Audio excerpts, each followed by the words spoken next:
see dead people. What if you actually did see dead people? Not in a sixth sense kind of way, but in an inexplicable mass resurrection kind of way. Not in a Walking Dead kind of way, but in a holy shit, grandma's back kind of way. While this may sound like a great opportunity to catch up with lost loved ones and to meet some of your heroes, it would actually be horrible. This is What If, and here's what would happen if every dead person came back to life. Today, there are more humans alive on Earth than there have ever been, and yet that's not really saying much. There are still way more dead people. Our current global population is 7.7 billion, which only accounts for about 7% of all the humans who've ever lived on this planet. If we go back about 200,000 years ago, when modern humans began to evolve, and counted all the humans who have been born between then and now, well, you'd be looking at a crowd of about 108 billion people. Now imagine all of those people alive right now. How long do you think you'll last? Some scientists believe that our planet can support a maximum 10 billion people. And according to UN projections, we'll reach that number by the year 2100. Now, still scary, but at least that gives us some time to come up with solutions for overpopulation on Earth.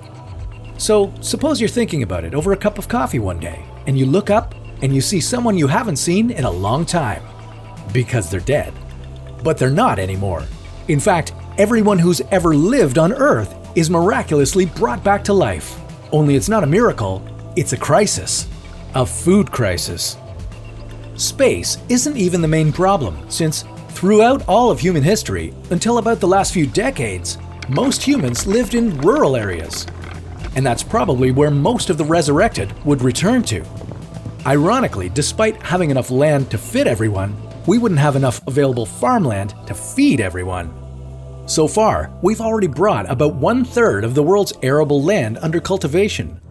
And that was to feed what is now only 7% of the total population.